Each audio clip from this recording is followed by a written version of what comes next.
Welcome back to the Social Media Manager series. Today, we're going to talk about running paid ads. Paid ads are something that I think can really overwhelm a lot of new social media managers, especially. And I get it. I was actually a paid ads manager for a Fortune 500 company in my last corporate job. And even still, as a freelance consultant, I can sometimes get overwhelmed by all of the different options and all of the different tools and techniques that you can use. But what I really love about Metricool is they've really simplified things in their tool. So you can run simple ad campaigns right within Metricool. You don't even need to go dig into the depths of Meta Business Suite. So let's head over to the laptop and I'll show you exactly how it's done. I think social media managers often really overcomplicate ads, and they do not need to be at all, especially with Metricool. So we can right up here in the top right corner, these are our ad accounts that are connected. So I've just got Meta connected for myself personally, but if you click the plus sign, you can add your Google Ads account or a TikTok Ads account as well, which is great. Now, first, like this overview, what I really like about it, I don't really have ads running. As you can see, these are all turned off, except for this one, which we'll just go ahead and click that button and make sure it's turned off and not still spending money. But if I had active ads running, I would be able to do a quick at a glance as a social media manager and just see, okay, here's what our budget is, here's how much we've spent, here's our impressions. And you can also sort by impressions, clicks, and so on and so forth. So it's a nice, just like quick at a glance view of the ads manager without you having to open up the hood of Meta Business Suite, which can be very, very complex and honestly hard to read, especially if you are not an ad specialist. We can also view things by groups. So this is by campaigns, this is by groups. This will have our individual advertisements. And then these are specific for Google. But we're going to go back to campaigns and we're going to just create a new one. I'll show you just how easy this is. Let's start by giving our campaign a name. I'll call it Traffic Ad December 2026. And I'll say that the URL, I'll copy and link over to my most popular course. And then I will turn on the meta ads toggle and I'll select an objective. So I've already decided this is going to be a traffic ad, meaning I just want to send more traffic over to this landing page. I can click on that, but you might click over here and you actually want more engagement on your post, or you want to do a lead ad, which might prompt you to add a pixel. If you've got an advertising pixel, if you don't panic. It's actually really easy to create one. You'll just need to do that in Meta and generate your pixel. But I'll go ahead and I've got my course platform here and I'll choose what counts as a conversion. I know this might already be a little bit complicated, but trust me, it is quite simple. A pixel is basically just a way to track conversions, to track if we, let's see, purchase would be our conversion metric. So did somebody actually purchase a course from this landing page here? And that would actually show up in my reporting. But again, I might not be going that deep. I might just choose a traffic campaign and I just want to see how many people I'm sending from Facebook, Meta, Instagram to my landing page, and that's going to be my my measure of success. So we'll just leave that there. And then you can choose where you want your ads to show up. Facebook, Instagram, again, we don't have Google connected, but Facebook or Instagram, and then you can choose if they're going to go in the feed or in the stories. Now, generally, I recommend toggling them all on, but there are situations where maybe it only makes sense for one or the other, either feed or stories. Obviously, if you have a very story specific ad, the vertical format, the kind of face to camera style, then maybe you just do that as a story ad. I'll just do these as feed ads just to show you what that's going to look like. We'll click continue, and then we'll choose our geographic targeting. Obviously, if you have a very local event, I might choose Ann Arbor, Michigan. But if it's a course like I'm doing, we don't need to do that, right? This can be basically applicable to anyone in any English-speaking countries because my courses are in English. So I might choose the UK, United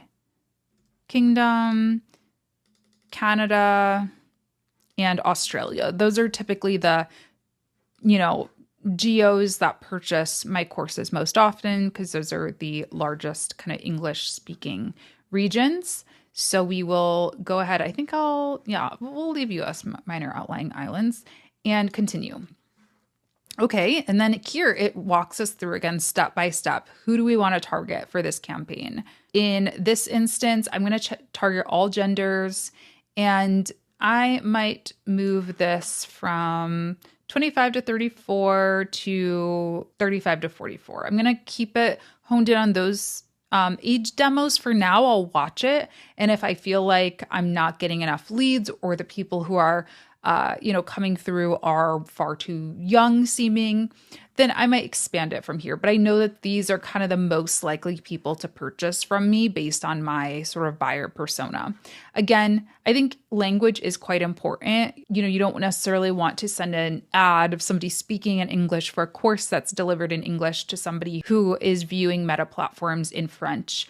Often, right, we know people are bilingual, and so there is a chance that they'll purchase, but I want to choose the folks who are going to be most likely to purchase. So I'll leave that to English, and then you can add your interest-based targeting here. And you kind of just have to start typing in to see what is available as a targeting layer, but I might choose digital marketing for sure, marketing, and something that I want to let you know about is if you look down at the bottom as I'm adding these different things, it's going to give you your estimated audience size.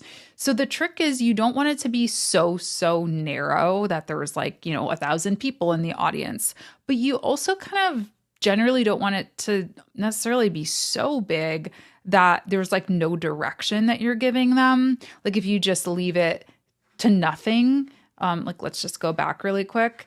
That's 157 to 185 million people. We need to give Meta something to tell them what we're talking about. So I'll just go ahead and put digital marketing and marketing back on. And I think those are good places to start. And again, the trick really with ads is you just want to watch them and optimize them. If you feel like no one's clicking, maybe your targeting is too tight and you need to actually remove some of these targeting layers, or the reverse can also be true. And you can edit this stuff, So you'll give it your ad a name. This is just for you. So I'll call this December 2026, your business name and your website, and then you'll add your description. Join 1,000 other savvy social media managers. Not great copy. I'm just writing something here. And then you'll add your multimedia. So you'll add your image, or you can use stock images here. Here's a cute image of some of my students. Obviously, I would want this to be a little bit more well designed, but you can actually generate a preview if you click here. So I would probably want to add some text over top of it that said the ultimate platform for social media managers or something like that. But you can click and generate previews so you can see what it's going to look like in the feed. And there we go. So we've got some of my lovely students. And again, not a great example of what we would want to see for an ad image. But not that my students aren't beautiful, but we would want some type of kind of call to action or descriptor of what we're looking at there. And then we'll click on next. And this is where we add in our budgeting information. So we'll choose if we want to do a daily or lifetime budget. Generally, I think, when I'm first just testing out an ad, I might start with a $5 a day, $10 a day ad campaign and just kind of see what happens there. And then I like to just do automatic bid caps to make it really simple on myself. I'll choose how long I want the campaign to run. So they've got these presets of 1 week or 1 month, or you can do a custom start and end date. I'll just do 1 week. So $10 a day for 1 week would be $70 total is what my ad spend will be. And then you just add your name and beneficiary for your payment information. Click continue. And then you'll just review everything, make sure everything looks good, and click create campaign. And now you've got an ad campaign running on Meta, all through Metricool. Pretty cool, huh?